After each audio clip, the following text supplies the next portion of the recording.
মুখ্যমন্ত্রী মমতা বন্দ্যোপাধ্যায়ের জেলা সফরের পরদিনই তৃণমূল কংগ্রেস ছেড়ে বিজেপির দলে যোগ দিলেন উপপ্রধান সহ 3 পঞ্চায়েত সদস্য। কোচবিহারের মধুপুর গ্রাম পঞ্চায়েতে তৃণমূল কংগ্রেসের উপপ্রধান যোগেশ বর্মন এদিন বিজেপি দলে যোগ দেন। বিজেপি দলে স্বাগত জানিয়ে তার হাতে দলের পতাকা তুলে দেন কেন্দ্রের স্বরাষ্ট্র প্রতিমন্ত্রী নিশীথ প্রামাণিক। মুখ্যমন্ত্রীর ওপরে কোনো আস্থা নেই বলেই তিনি জেলা ছাড়তে এই যোগদান, কটাক্ষ নিশীথ প্রামাণিকের। করবো না, কারণ আমাদের মূল যে আজকের অনুষ্ঠান, এখানে আপনাদের যে জন্য ডাকা, আজকের আমাদের এই যোগদান পর্বকেই আমরা এটাতেই বেশি গুরুত্ব দেব এবং কিছুক্ষণের মধ্যেই আমরা সেই যোগদান শুরু করব। আপনাদের যদি কোনো প্রশ্ন থাকে আপনারা করতে পারেন। গতকালের মুখ্যমন্ত্রী শপথ, একগুচ্ছ প্রকল্প উদ্বোধন, সেই প্রকল্পে তিনি বলছেন যে বিরোধীরা কিছুই করেনি, সব আমি করে দিয়েছি। তারপর আজকে বিভিন্ন জায়গা থেকে তৃণমূলের নেতৃত্বদের যোগদান, সামনে লোকসভা নির্বাচন, তাহলে তার আগে কি বেশ কিছুটা ফাঁকি পড়ল? দেখুন, মমতা বন্দ্যোপাধ্যায় উত্তরবঙ্গে আসেন, উত্তরবঙ্গের হিম শীতল হাওয়া, এখানকার শুদ্ধ আবহাওয়া, এখানকার মনোরম পরিবেশ, সেটাকে উপভোগ করবার জন্য। আদতেই যে সমস্ত বিদ্যালয়গুলো উদ্বোধনের কথা তিনি গতকাল বলেছেন, আমি আপনাদের তার বাস্তবিক পরিকাঠামো দেখিয়েছি এবং সারা জেলা জুড়ে কোথাও যে এই বিদ্যালয়গুলো এখন পর্যন্ত যে পরিকাঠামোই তৈরি হয়ে ওঠেনি, সেটার প্রমাণ সাধারণ মানুষের কাছে আছে। এবং এই রিক্রুটমেন্ট, যে 700 জন শিক্ষক নিয়োগের কথা তিনি বলছেন, এটা আমি বলবো যে সাধারণ মানুষকে অন্ধকারে রেখে এই রিক্রুটমেন্ট প্রসেস করা হয়েছে। এটা একটা ধোঁয়াশার মতো, এর মধ্যে কোনো ট্রান্সপারেন্সি নেই। একটা গভর্নমেন্ট কখনো সাধারণ মানুষকে অন্ধকারে রেখে কোনো কাজ করতে পারে না। তাদেরকে প্রত্যেকটা রিক্রুটমেন্টের মধ্যে ট্রান্সপারেন্সি রাখা, এটা প্রত্যেকটা নির্বাচিত সরকারের উচিত। এবং পশ্চিমবঙ্গ সরকার আমরা দেখেছি একের পর এক রিক্রুটমেন্ট প্রসেসে যে দুর্নীতির একেবারে রাঘব বোয়ালরা সেখান থেকে বেরিয়ে এসছে, বিশেষ করে তৃণমূল কংগ্রেসের তাবড় নেতা, তাদের নাম উঠে এসছে। তারপরে কুচবিহারের মতন জায়গায় দাঁড়িয়ে আজকে তিনি ঘোষণা করেছেন 700 জন শিক্ষক রিক্রুট করবার কথা, অর্থাৎ রিক্রুট হয়ে গেছে, সেই ঘোষণা তিনি করেছেন। আমাদের খুঁজে দেখতে হবে এর পেছনে কোনো বড় স্ক্যাম আছে কিনা, এবং সাধারণ মানুষ বা যারা যোগ্য, আজকে এখানে যুবক যুবতী রয়েছে, যারা চাকরি প্রার্থী রয়েছে, কোথাও কি তাদের অধিকারে খর্ব করা হচ্ছে কিনা সেই বিষয়ে নির্দিষ্টভাবে আমরা সেটার উপরে লক্ষ্য রাখব। এবং সর্বোপরি এটা বলবো যে গতকালকের যে প্রশাসনিক বৈঠক মমতা বন্দ্যোপাধ্যায় করেছেন, সর্বৈবভাবে সেটা একটা ব্লক শোতে পরিণত হয়েছে। স্কুলের বাচ্চাদের সেখানে নিয়ে আসা হয়েছে, সেখানে অনেক বয়োজ্যেষ্ঠ যারা বিভিন্ন গ্রামের মহিলা, দুস্থ মহিলা, তাদেরকে নিয়ে আসা হয়েছে। অনেকে এসে সেখানে শারীরিকভাবে অসুস্থ হয়ে গেছে, ফেরার পথে অনেকে অসুস্থ হয়েছে।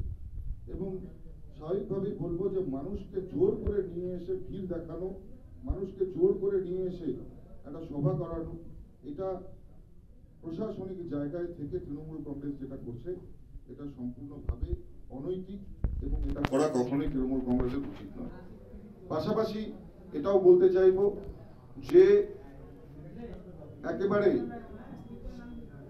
শপথ গ্রহণের পরবর্তী সময় মমতা বন্দ্যোপাধ্যায় যে ঘোষণাগুলো করেছে, কলকাতাকে লন্ডন বানানোর কথা বলেছিলেন, উত্তরবঙ্গকে সুইজারল্যান্ড বানানোর কথা বলেছিলেন, কোনোটাই এখন পর্যন্ত বাস্তবায়িত হয়নি, কোনোটাই বাস্তব রূপ কিন্তু আমরা দেখতে পারি।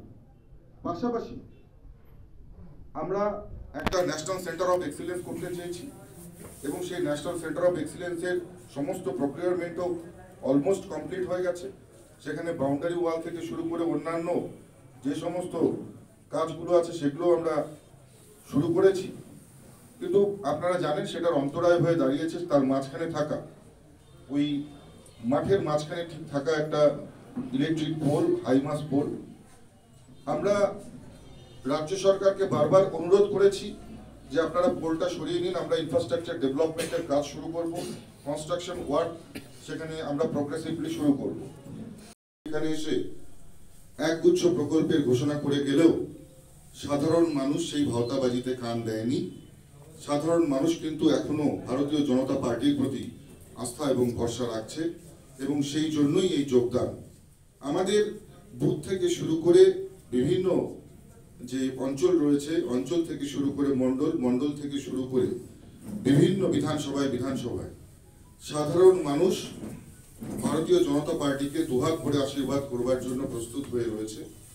আমরা এর প্রমাণ পেয়ে গিয়েছি 2019-এর নির্বাচন থেকে শুরু করে 2021-এর নির্বাচনে, এবং 2024-এও সাধারণ মানুষ কুচবিহার থেকে শুরু করে, জলপাইগুড়ি থেকে শুরু করে, আলিপুরদুয়ার থেকে শুরু করে পুরো উত্তরবঙ্গে মানুষ প্রস্তুত হয়ে রয়েছে এই যে সরকার, তৃণমূল কংগ্রেস দ্বারা পরিচালিত সরকার, এই সরকারকে যোগ্য জবাব দেওয়ার জন্য। এবং 24-এর নির্বাচনের পরেই আপনারা জানেন যে 26-এর নির্বাচন, সেই নির্বাচনে পশ্চিমবঙ্গ থেকে তৃণমূল কংগ্রেস নামক এই দলটাকে বিদায় জানাবার জন্য সমগ্র বাংলার মানুষ প্রস্তুত হয়ে রয়েছে। আজকে যারা যোগদান করছে তাদের নামগুলো আমি ঘোষণা করছি। মধুপুর অঞ্চল ছাড়াও এখানে কুচবিহার শহর থেকে বেশ কিছু ওয়ার্ড থেকে সাধারণ মানুষের যোগদান করবার জন্য ঢল নেমেছে।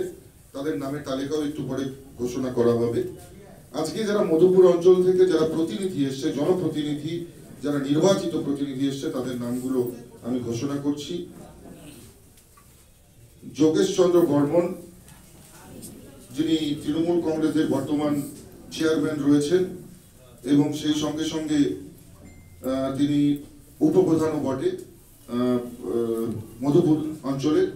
তিনি আজকে তৃণমূল কংগ্রেস ছেড়ে ভারতীয় জনতা পার্টিতে যোগদান করছেন। পাশাপাশি দীপ্তি রায়, গ্রাম পঞ্চায়েত সদস্য, দীপক রায়, সাধারণ সম্পাদক অঞ্চলের, জাহাঙ্গীর আলম, ভাইস প্রেসিডেন্ট মধুপুর অঞ্চলে, মন্তোষ সরকার, রাজীব ঘোষ, পরেশ সরকার, গজেন বর্মন, নগেন বর্মন, বুথ প্রেসিডেন্ট সন্তোষ দাস, নজরুল হক, মজিবুল মিয়া থেকে শুরু করে আরো বহু মানুষ ওনাদের নেতৃত্বে আজ তৃণমূল কংগ্রেস ছেড়ে ভারতীয় জনতা পার্টিতে যোগদান করছেন। পাশাপাশি শহর থেকে যারা নেতৃত্বরা রয়েছেন যোগদান করছেন। রমা রবিদাস, রাজেশ রবিদাসের নেতৃত্বে এরা যোগদান করছে 5 নম্বর ওয়ার্ড থেকে। সুনীল রবিদাস, শিবশঙ্কর রবিদাস, বিশ্বনাথ জসওয়ারা, বিশাল রবিদাস, রাজা রবিদাস, মদন রবিদাস, বিকাশ রবিদাস, রাজেশ রবিদাস, গণেশ রবিদাস, রাজীব রবিদাস এবং অতুল রাম। আপনি কি কিডনি রোগে ভুগছেন? তাহলে আর দেরি না করে আজই আসুন আপনার এলাকার একমাত্র বিশ্বস্ত প্রতিষ্ঠান জীবন রেখাতে। এখানে বিশেষজ্ঞ নেফ্রোলজিস্ট ডাক্তাররা লেজার ট্রিটমেন্টের মাধ্যমে রোগীদের সমস্ত ধরনের কিডনির এবং প্রোস্টেটের অপারেশন করে থাকেন।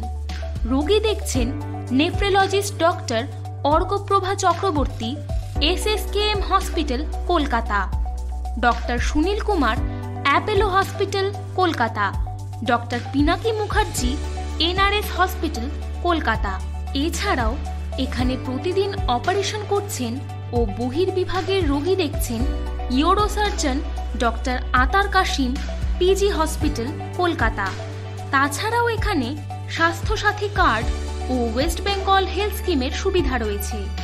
আমাদের ঠিকানা রায়গঞ্জ, উকিলপাড়া। বিশদে জানতে কল করুন 8373066655 অথবা 8373066644 এই নম্বরে।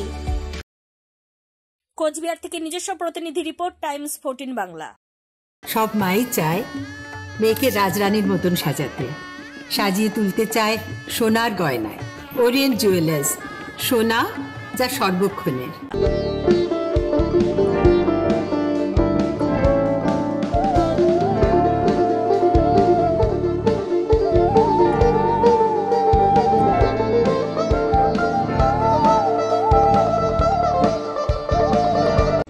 আপনি কি চাকরি পরীক্ষার্থী? চাকরি পরীক্ষার বৈধ খুঁজছেন? তাহলে আজই চলে আসুন সৌর বুক অ্যান্ড ম্যাগাজিন সেন্টারে। এখানে BSc, WBCS, bank, rail, ICDS, nursing, ANM এবং জিএনএম সহ কেন্দ্রীয় ও রাজ্য সরকারের সকল চাকরির পরীক্ষার বই ও ম্যাগাজিন পাওয়া যায়। আমাদের ঠিকানা খড়িমোড়, মোহনবাটি, রায়গঞ্জ। বিস্তারিত